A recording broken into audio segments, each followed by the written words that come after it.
Hello and welcome back to the virtual classroom. I'm your host, Dr. Olmsted. As you can see, today's topic is the age of Metternich. Now, as always, take a moment, hit pause on this video, jot down that lecture outline to the right, and pay particular attention to those key terms at your left. You got it? Let's get started.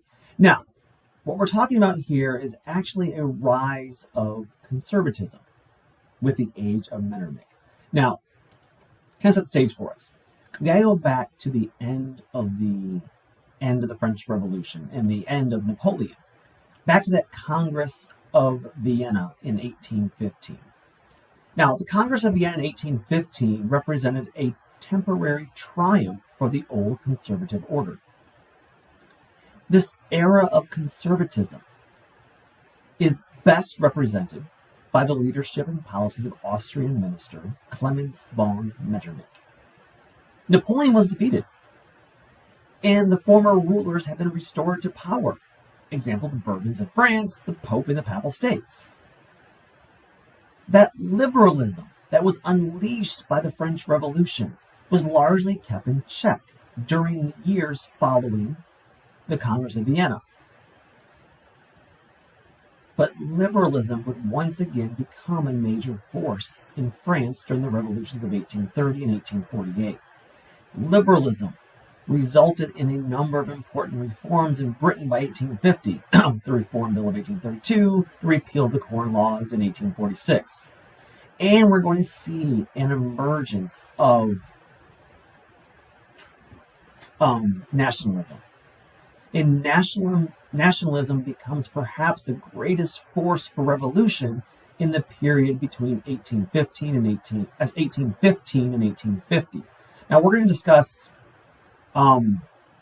nationalism in more detail later. But again, for lack of time right now, or lack of the space, nationalism is a hyper-patriotism where not only do you feel your country is the best, but it needs to spread to every other country.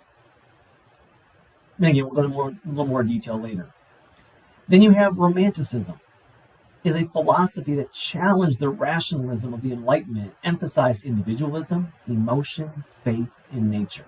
And then finally, socialism, and then later communism. But socialism is a movement that will challenge the bourgeois for its maltreatment of workers during the Industrial Revolution and will advocate for a new social and economic order based on equality. Now again, that's getting ahead of ourselves here. This is all the stuff that developed here. Now, back to the Congress of Vienna. So the Congress of Vienna that took place between September 1814 and June 1815 at the fall of Napoleon's second time falling, we are going to see successfully restore the balance of European power. And it won't be until the unification of Germany in 1871 where the balance of power will again be compromised. There will be no world wars between 1815 and 1914. And the result of this was a more successful in stabilizing the international system than the treaties of the 20th century. In fact, this Congress of Vienna, in many ways, is far more successful than the New World Order established after World War II. But it was criticized by liberals and nationalists for creating an atmosphere that repressed reforms and nationalist movements. And, quite honestly, it underestimated the new nationalism that was generated by the French Revolution that was seeking to suppress it. Now, what we see here is what's called the Concert of Europe. This will last from the Congress of Vienna until the Crimean War of the 1850s. It is a series of arrangements to enforce the status quo as defined by that Vienna settlement. It is highly conservative in nature. It is essentially a crusade against liberalism and nationalism. And it provided two major provisions, what is called the Quadruple Alliance and the Congress system. The Quadruple Alliance was a group of four nations, Russia, Prussia, Austria, and England, who will act in concerted action against any threat to peace or the balance of power. France was usually seen as the possible violator of the Vienna settlement. And the alliance agreed that no Bonaparte would ever again govern France. Liberalism and nationalism were seen as threats to that existing order that was being protected by this quadruple alliance. The second provision, the Congress system, this is a European international relations that would be controlled by a series of meetings held by the great powers to monitor and defend the status quo. Now, if you want to find a link here, this is kind of a prototype that we'll see later with the League of Nations and later the United Nations. The idea was we can provide collective security, maintain the status quo, and keep down potential uprisings by gathering together and meeting for meetings. And again, this Congress system would work effectively until the early 1820s, when in 1822, Britain will withdraw from the Congress, effectively killing the Congress system, much like the lack of U.S. involvement killed the League of Nations during the 1920s. Britain disagreed with Congress's squashing of a revolt in Spain. Now, there was a third alliance that was called the Holy Alliance. It was proposed by Alexander I in 1815. This would include Russia, Prussia, and Austria. It was the first attempt to stop the growth of liberalism.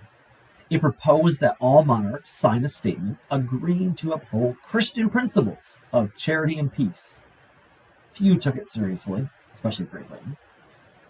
But liberals saw it as a sort of unholy alliance of monarchies against liberty and progress. Instead, what we do get is conservatism and repression. Conservatism was a reaction to liberalism and a popular alternative to those who were frightened by the violence, terror, and social disorder of the French Revolution. This would include Edmund Burke, who wrote his work on Reflections of the Revolution in France, one of the great intellectual defenses of European conservatism. It predicted anarchy, and it had predicted the anarchy and dictatorship in France as well as a result of the French Revolution. It advised England to go slow in adopting its own liberal liberties. It denounced political philosophy based on abstract principles of right and wrong. It believed that nations should be shaped by national circumstance, national history, and national character, rather than simply try to, progress for sake of progression. This conservatism was most embodied by Clemens von Metternich of Austria, that supported the traditional ruling class nobles. And while the peasants still formed the majority of the population, Metternich was particularly concerned with the idea of a multi-ethnic character of the Habsburg Empire. The multi-ethnic composition of the Habsburg Empire meant liberalism and nationalism were potentially more dangerous than in other countries.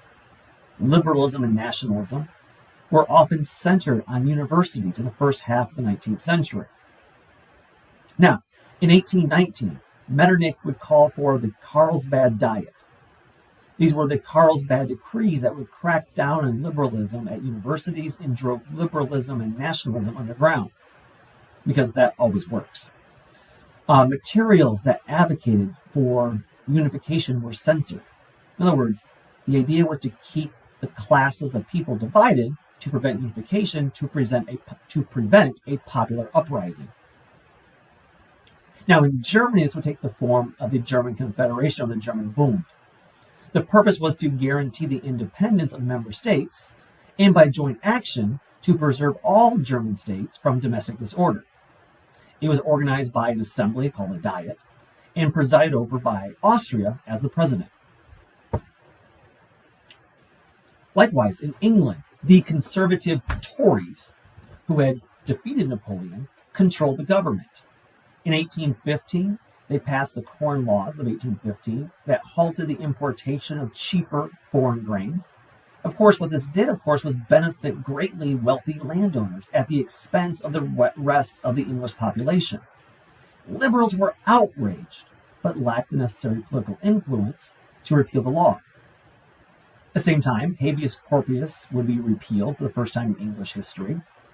It would lead to the Peterloo Massacre of 1819, where a pro-liberal crowd, listening to anti-Corn Law rhetoric, were attacked by police.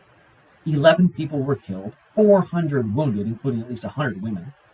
The press was brought under more firm control, and mass meetings were abolished. By 1820, England seemed to be moving toward becoming a repressive, authoritarian, conservative state.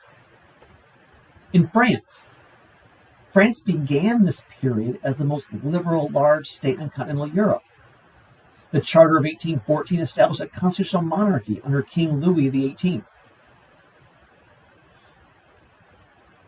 In 1815, a quote-unquote white terror, where thousands of former revolutionaries were murdered by royalist mobs.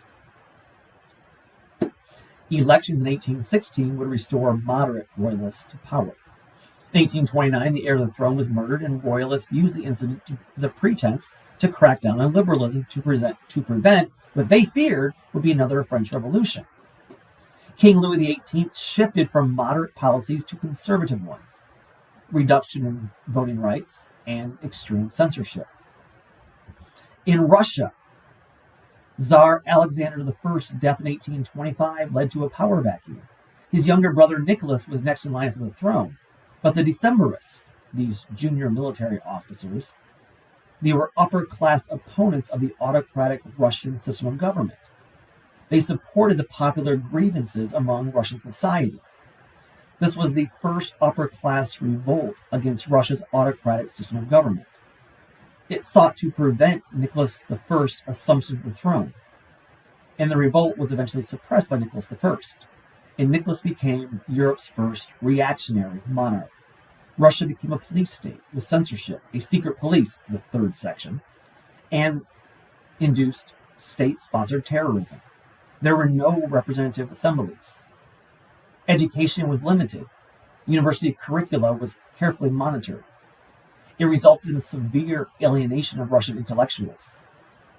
And so during this period, we see the development of two opposing camps of intellectuals. The Slavophiles, who believed in the Russian village, the Mir culture, was superior to that of the West. And the Westernizers, who wanted to extend the quote-unquote genius of the Russian culture by industrializing and setting up constitutional governments. Of course, what all of this is a reaction to is the fear of liberalism. This is the first major theory in Western thought that saw the individual as a self-sufficient being, whose freedom and well-being were the sole reasons for existence of society. Let me repeat that. This is an important point to note, because liberalism, especially in the present day, the 2020s and 21st century, is under attack. But let me repeat what a definition of it is. The characteristics of liberalism. It is the first major theory in Western thought that saw the individual as self-sufficient being, whose freedom and well-being were the sole reasons for the existence of society. In other words, it's the individual you that's important. And the sole existence of a larger society, a government, is to protect the well-being of the individual, no matter the color of their skin, no matter their religious background, no matter their cultural background. Under liberalism, everyone should be equal, and a government is needed to protect those equalities. Now, under classical liberalism, it is reformist and political rather than revolutionary in character. Individuals are entitled to seek their freedom in the face of tyranny. Humans have certain quote-unquote natural rights, and that government should protect them, John Locke. Rights are best guaranteed by a written constitution with careful definition of powers of government, such as the Declaration of Independence, the Declaration of Rights of Man, and a quote-unquote Republican form of government. Now, please note, when I say Republican form of government, I do not mean the U.S. political party called the Republican Party. No, a Republican government is what it means is a representative form of government. So to use the United States as an example, it's often said in modern political ideologies that we are not a democracy, we're a republic. That's plain semantics. Under a quote-unquote pure democracy, we, the people of the United States, would have to vote on every single law and bill that is presented. That's just not physically possible because there's too many people at 370 million people. At the same time, however, what we have then instead is what's called a representative democracy, aka a republic, wherein the people vote for representatives to represent them in the government to then pass laws that will, affect all people. It's called a representative democracy, aka a republic. So a republic is a form of democracy.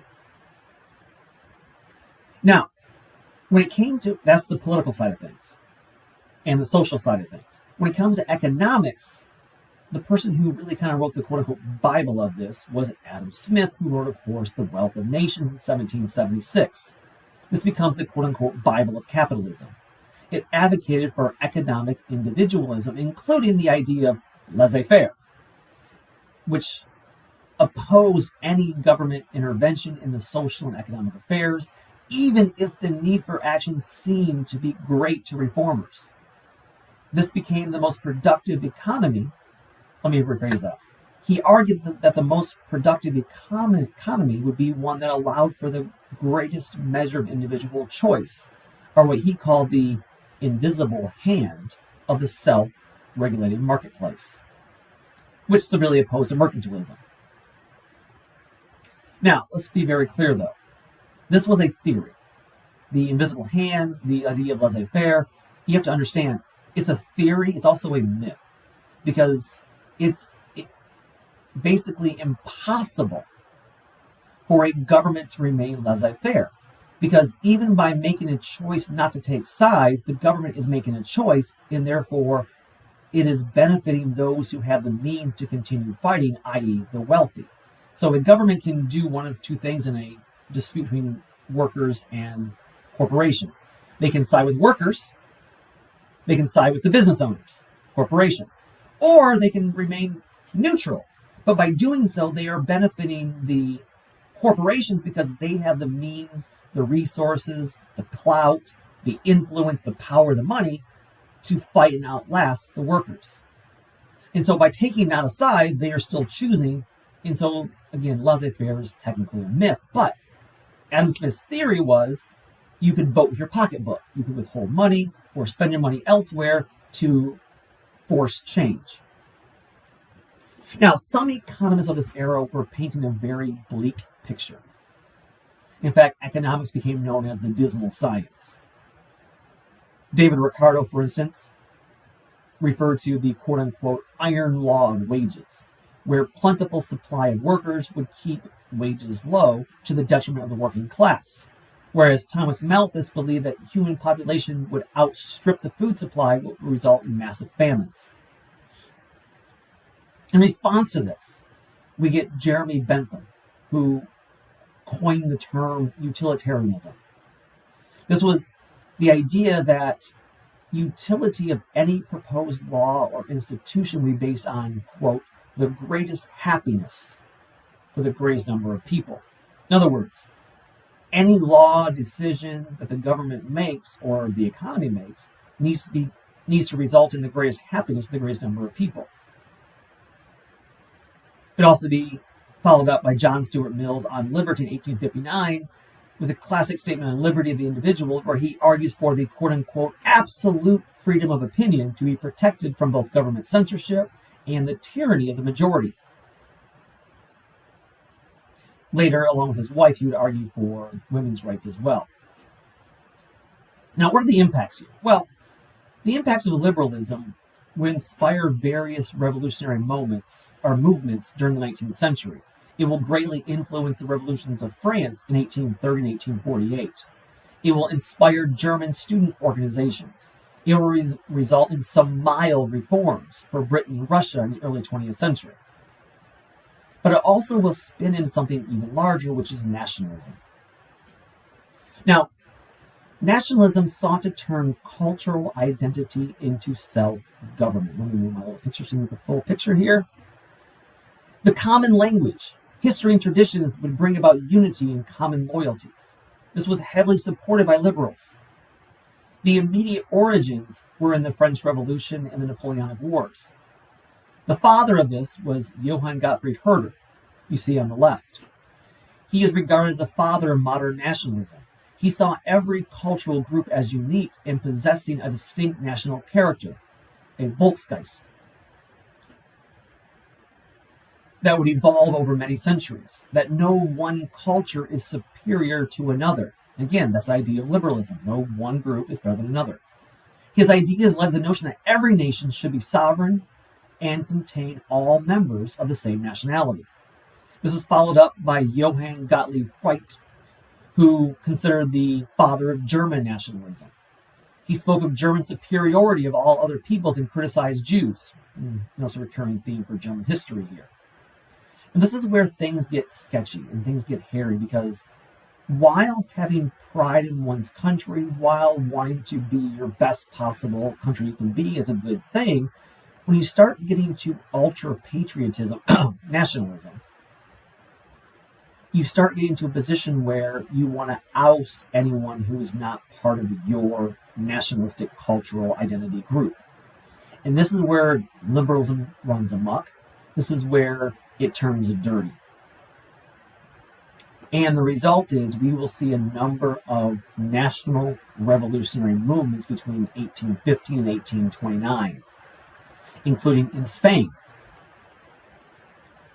In 1820, this revolution will be crushed by French troops who have been authorized by Austria, Prussia, and Russia, but was opposed by England, who left the Congress system. Another one in Naples in 1820, incited to revolution by activities of the secret liberal nationalist organization, known as the Carbonari, who were protesting the absolute rule of Ferdinand I of the Kingdom of the Two Sicilies. Again, the Congress authorized Austrian troops to end the revolution in the Kingdom of the Two Sicilies. There was the Greek Revolution from 1821 to 1829. This will actually change things.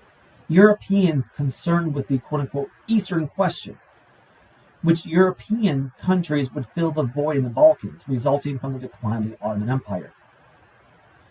England, France, and Russia accepted Greece's Christian appeal and joined the united force that would defeat the combined Turkish and Egyptian naval forces. It resulted in 1829 in the Treaty of Adrianople that recognized Greek autonomy after Russia had defeated the Turks in a war.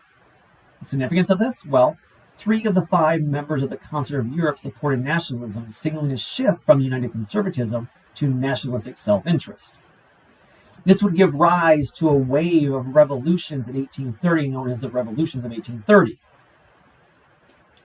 This will be sparked by a wave of nationalism and liberalism against perceived conservative oppression.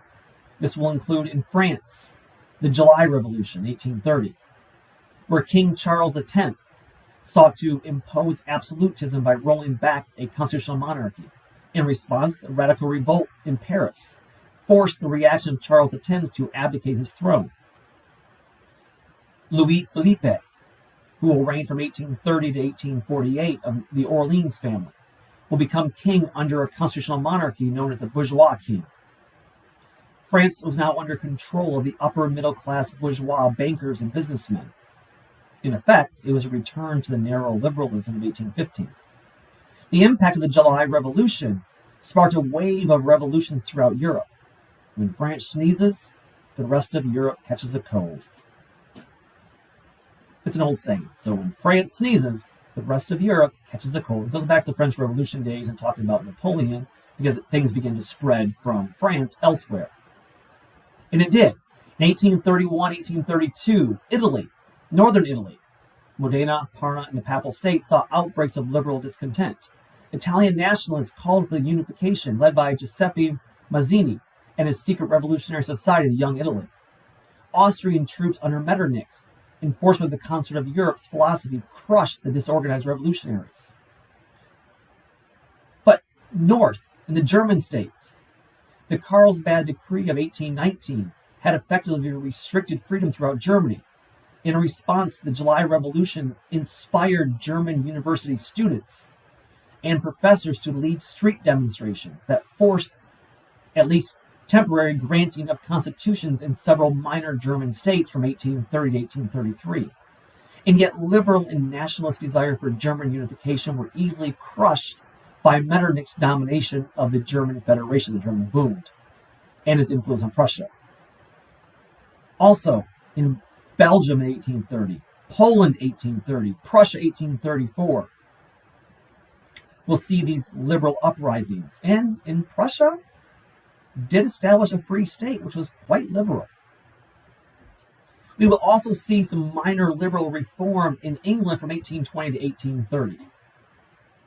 Young reform-minded Tories such as George Canning and Robert Peel will gain influence in the 1820s, and they will ally themselves with liberal Whig reformers. And we will see a number of reforms, including reforms in prisons and criminal code, allowing membership in labor unions, and establishing an efficient metropolitan police force called the Bobbies. We will see religious reform. The 1673 Test Act was repealed that had banned non-Anglicans from office. The Catholic Emancipation Act of 1829 will grant full civil rights to Roman Catholics. Earl Grey, the Whigs' leader, was asked by the new King George IV, to form a new government. And under this new government, Whigs will be heavily supported by the middle class, leading to the Reform Bill of 1832, considered a milestone in British history. It was spurred by a recent cholera outbreak. It will increase the number of voters from 6% of the population to 12%. It will eliminate underpopulated rural electoral districts, so-called rotten boroughs, that supported the House of Lords and replaced them with representation from new manufacturing districts in cities that rose from the Industrial Revolution. In other words, we redrew the district lines because, quite honestly, things had changed as the Industrial Revolution produced more urban centers. The result was the supremacy of the House of Commons over the House of Lords in Parliament. We will also see the aforementioned Factory Act of 1833 that will ban child labor under the age of 9. We will see a 10-hour workday act enacted in 1847 that will limit work hours for children under 10. For women and children only to 10 hours a day. We will also see the Chartists we mentioned before that will seek universal suffrage. We will see the Corn Laws repealed. There's Earl Grey right there. And we will see the Corn Laws repealed in 1846 through the Anti-Corn Law League, led by Richard Cobden and John Bright, who argued for lower food prices. This is partly a reaction to the Irish potato famine. And we'll see a navigation laws repealed in 1849 to officially end the policy of mercantilism. The laws that had been in effect since the 1650s. So for 200 years of mercantilism is finally completely over as England embraced capitalism. Now, in England, the internal arrest was relatively minor compared to other countries during the rest of Europe in the 19th century. People saw reform was possible without revolution. Queen Victoria led to what was known as the Victorian era. But despite this relative peace and the revolutions being put down pretty quickly in this era, we are about to see a whole lot of war and revolution. But that's for next time. So until then, take care and bye-bye.